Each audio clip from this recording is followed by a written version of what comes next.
haasaa namoota tokko irraa yeroo dhageenyu dubartiin gaafa heerumtee yookaan immoo gaa'ela godhattee nuuf gattii nuuf dagatti wanti hundumtuu bakka isaatii dhibamaa jedhu kun hundumti garuu akkuma abbaan godhee dheetii yaadan samoona kanaaf irratti waan baay'ee argiitiin of taasifame haalota tokko irraa kan ka'e haalli naam jechuu dirraa kan ka'e rifeensa koo xiqqoo ishee irraanfachuutiin barbaade akkasumas immoo xiqqoo rifatee ture sababa isaa isinitti himeen ture arra maal godhe nageenya isiniif haa ta'u nuti nagaa keenya galata waaqaa har'a moo maal qabattee dhufte wettan yeroo hundumaa waa'ee ofii yoo ta'uuf dura buufatanii ta'uuf jaallatanii baay'ee tokko bareeda ta'uu danda'ame jechuudha.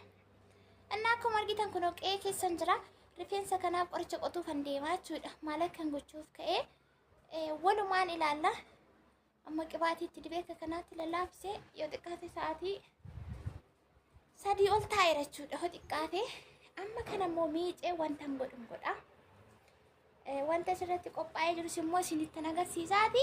Turtii keessan haga xumura viidiyoo kanaatti na waliin godha. Bakka tokko hin deemina. Akka isin hin darbine booda akka waan jenne akka waliin qoomanne laayikii godhame pilis hundi keessan viidiyoo namni laayikii hin godhin hin darbinka. Akka hin darbine irraanfattanii tokko caaltu yoo dabarte caalaa naa yaadachiisa. Tola isheen yoo dabarte tola isaa naa yaadachiisu. Laayikii gochuun irraanfatiina. Amma wanti na barbaachisu sirriitti qopheessee isinitti agarsiisa har'arraa mura jechuudha. Irraa kukkutuu fi yaa rifeensi koo samoona kana xiqqoo rifatee jira.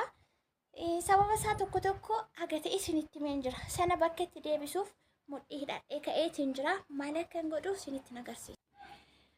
Gaayis akkuma argitanii kunoo as kanatti shaamboo koondishineriidha. Shaamboo amma kanaan miccita ho'ittanii lakki. Keessaa umeetu xiqqootu keessaa jira. Ishee maaliif keessaa hin fixuu hedheetini. Maqasiis kunoo sumatti qopheesseera filaa sadii qopheesseera shintibeetii keessatti miccachuu natti toluu dideen natti qorre tu bishaan ho'aan jiru kunoo bishaan ko'asii asteertu naa buusa turtii keessa naga xumuraatti bakka tokko akka hin geessine ageessanii isinitti himeen jira kan daganne. Yaa akkuma argitan wantoota na barbaachisan shaamboo koondishinerii maqasii qopheesseetiin jira yeroo yerootti rifeensa koorraa kan kukkutuu dura hojii kan ture asitti garuu agas maraa miti ergan as dhufee yeroo tokkommoo lamadha yommuu goggoruudha baadhe kan inni irraa mure jechuudha. Yerootti irraa muramus yoo irra darbee rifeensi koo amalan qabu hin bubuqqa'a jechuudha baay'ee tokko haphachuuf yaalaa waan miiqa ta'anna sunillee jira mana rifeensaa deemellee akkachitti dhukkeen irraa kaasanii shukkuumanii nagadhiisanii isinitti madheetiin ture kana booda egaa yaa kanaan dura haga ammaatti hojjetama kan jedhu waan xumurree kan boruu harka waaqaati jechaati as deebi'ee wanti isa barbaachisu guutuu waadaa galee fi kun har'a tokko hidhee mudhii hidhadhee ka'ee akkuma argitan dura nan miiccachuudha dura qibaatii roosmerii dibee achiin booda hojii koo oolee amma kunuu haaluma argaa jirtan kanaanii miicaan jira jechuudha. Innaa namoonni tokko miira keessa galtanii waggaa shan wajjin rakkadhee waggaa 10 waggaa 4 waggaa 2 waggaa 3 yoo ta'ee horii maal rakkoo qaba. Ana beefirraa kan eenyu rakkatu. Akkaataa itti fayyadama keessanii sirreeffachuun dirqama keessan. Waggaa 4 miti umurii keessan guutuu yoo gootaanii faayidaa hin qabu. Seera qabeessaan hin fayyadamtan taanaan jechuudha. Ana immoo fakkeenyaaf yeroo filuu kana yeroon akkasitti harkisuu kana jaalladhee miti. Innaa rakkoonsa sinima bira jira jechuu barbaadeetiin ani amma yeroon akkasitti hin filuu taanaan haala amma argitan kanaan hin filuu taanaan booda karaan yaaduu maqasii qabatanii duuba gururraa kanaaf baay'ee walxaxaa baay'ee gugudunfama bakka. Innaa isa kanaaf immoo malaaf mallee jiraa miti amma kunoo akkuma argitan kanaa miicee qulqulleessee jira shaamboonii koondishineriin ani fayyadamu saansilkii avukaadorraa kan hojjetame jechuudha. Asteersinitti agarsiisteetti koondishineriidhaan kuni argitanii koondishinerii caaf isaatti haala kanaan masaajii godhee erganitti dibee umarratti yeroon irraa kukkutuuf ka'u sirriitti naaf lama sirriitti wal naaf qixxaata eessatti akka wal caalellee natti mul'ata jechuudha. Naa akkuma argitan masaajii barsiifachuudha argitanii akkamittiin akka inni filamu duras immoo yeroo miidhuu fileera baay'ee sitti dhama'eetti laffa'eera waan ta'eefu ammas immoo kanatti sirriitti filuun na barbaachisaa jechuudha. Maaliif koondishineriin sun sirriitti akka hojii hojjetuuf. Innaa ergan akkanatti koondishineriitti laqallaqee booda dhumarratti maalan godha irraan kukkutaa jechuudha. Caafcaafiinsa argitan akkanitti bisbisseedha walirraa faffagaatee jira. Yeroo sana irraa kutuu barbaada walitti maree kaawwadhe. Ammas isa karaa garaana ol faanatti dibuun qaba kondiishineerii. Amma kana kondiishineerii qorganitti dibee xumuree booda as kanatti irraa kukutuu fi walirraa hiikirachaa jira jechuudha. Namni irraa naa kutaa ofirratti hin beeku maal jechuullee hin barbaadu. Ofirratti lamaammaduu yaaluun baay'ee tokko barbaachisaadha. Gaafa rakkoo nama fayyada waan ta'eef malee yeroo hundumaa harka namaa eeguu yeroo hundumaa mana rifeensaa deemu namni sirriin ta'u jedheen yaadan akka goote jechuudha. Innaa amma kunoo akkuma argitanii haaluma kanaan fileeni argitanii akkatti keessa boffileen xiyyoosaa maqasii shaarpii ta'e yookaan maqasii qara qabuun irraa kukkutaa jechuudha. Har'a innaa waan guyyaa har'aa kana fakkaata. Kana booda biizii ta'e yeroo tana ta'uu dura waa tokkotti hin dibiin miiceerus qabaa. Waan meeqatti hir'iseeraanis immoo guyyaa hojiin oolaa galgala nan dadhabaa waan meeqatu jira bakka.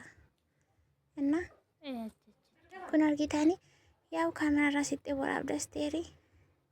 Aduu keessas immoo waan ta'eef badaa antinaan jedhu akka kanaatti bakka kosiisaa xiyyoo sarraa qinxissi godhee haala kanaatiin irraa funaanii fataa zanaa gochuufini aga xumuraa argamme jekee maalii qibaatii dibata namni isuma achitti fayyadamaa ture jechuudha. Amma yoona baay'een keessanii warri haaraa taatan viidiyoo gadi buutanii ilaaluutii dandeessu. Isin fayyada waan ta'eef jechuudha. Inni kun summaa inni kan jettan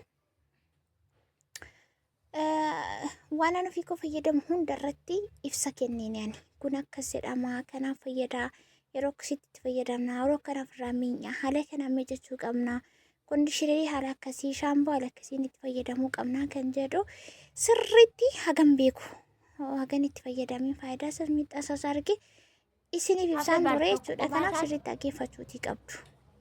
Yoo maal goonee nu fayyada maal goones nu miidhaa kan jedhu sana antina jechuutii qabdu. Kun egaa haaluma argitan kanaanii filaatiin irraa kukkutaadha bakka kosiisa. Bakka kanatti kaameraan itti siquu qaba ture. Yaa fageenyarra jirti. Kunoo akkasittiin fataa zanaa godhee har'a mimmiidhagsaa babbareechaatiin jechuudha. Yeroon gamaa gamanatti baasee filu kana homaa tokko anallee dhukkubaan jiru keessaallee yaa'aatiin jiru maaliif jennaan dura sirriitti sukkuumee yeroo miicu filee qoshasha isaa keessaa yaasee akka waliin xanne xiyyoo isaa bisbisi godhee homarratti immoo kondiishineerii haala kanaan itti dibee caalaatti akka lallaafee bakki rakkoo qabu bakki irraa cituu qabu akkasumallee bakki wal caalaan sun akka irraa bahuu fi kan fayyadu isa sana jechuudha. Namoonni tokko tokko yeroo qibaatii dibattanis akkaataan qabdanii yeroo filattanis akkaataan qabdanii bakka zimmi jettanii akka nama fatamii cuwaa walitti kan sukkuumanii jiruure akkas kan gootan jirtu jechuudha. Sana tasumaa gochuu fi ta'uu kan hin qabne kun rifeensa waan ta'eef waan xiqqootu qabee kutuu danda'a. Waan xiqqoodha jechuudha kan inni eeggatu akkas gochuu hin qabdan. Ariifachuun qabdan yeroo rifeensa keessaniiti. Ariifachuun qabdan yeroon qabuu sa'aatiin qabuu amma kanarra taa'ee akkas tokko tokkoon filaa amma kanaa tokko tokkoon filuun hin barbaachisu bakka. Karoora itti baafattanii guyyaa dibattanis guyyaa hojjetattanis guyyaa miiccattanis ta'e daqiiqaa muraasa keessatti intinaa godhachuutii sirreeffachuu dandeessu. Innaa akkasiniin jedha. Akkuma jalqaba irratti dubbachuu yaale dubartoonni yeroo gaa'ilaa godhatan yookaan yeroo mana dhaabanii forofforatu kan jedhamu hameeta akkasiitu jira. Gara siinfitee gara natti darbeen jira kun akkuma argaa jirtanii kondiishineeriin haaluma argaa jirtan kanaan lallaafisee keessa lo'aa jira. Innaa mana dhaabanis duubaanis ta'e fuulduraanis ta'e wanti garaagarummaan jiru jira natti fakkaatu natti akkuma abbaan godhe malee garuu yeroo mana hidhanii waan meeqatu biizii nama godha. Sanas ta'e kana yoo ofii jiraatanidha kan hundumtuu jiraachuu danda'u. Of gataniifis jireenya guutuu of qaqqabaniifis immoo bakki sun irratti hir'uun namatti mul'atu. Hundumtuu yeroo mataasaa bakka mataasaa fi bakka itti barbaachisu qaba. Kanaaf waan akkasiillee otoo bartee ta'uudhaa baatee yookaan otoo baratamuu baateen jedhan akka kootti isin maal jettu. Innaa akkasii isiniin jedhaa qimamoche kan kanarraa fi gaaffii biraasii gaaffii dabalataa himma rifeensaanis deema biraa wal biraa qabaatan ta'e yaada keessan kooman jirratti na barreessitan. Abeet yeroon dhufutti nan dhufa yaa'u dibata shaampoo kondishinarii minaaminii suupermaarkeetiin biyya alaa hin jira waan ta'eef bakka barbaadan deemtanii fataa sana ittanii waan barbaadan argachuu dandeessu waan nama cinqu hin jiru isiniin jedhee baay'ee viidiyoo isin hojjedhee abdii isinitti biraan ture akka hin dagannee kan irraanfanne amma kana karaa duubaatiin irraa cicciree fixee fuulduratti dhufeen jirachuudha. Fuuldurri kun immoo egaa akkuma yeroo baay'ee jedhu rifeensa fuulduraa yeroo dheeratu natti tolu natti hin jaalladhu. Isa asittan beekamu malee san biraa maalan godhan. Inna dafee dheeratama wanti sin ajaa'ibu. Kanaafuu naman biraa mootni maal? Kunuunsuu ankabaakka nan kennaafi. Wanti hundumtuu harkuma abbaatii jira akkuma abbaan godhatee. Isa taanaan otoo sobees asumattan qaba aamal. Amsa kootii isinin jedha maali sii kenna? qabu laayikii sharii otoo Jira hin darbiina. Baaf 80 Maaliif gara biraatti viidiyoon puush akka ta'u gargaara waan ta'eef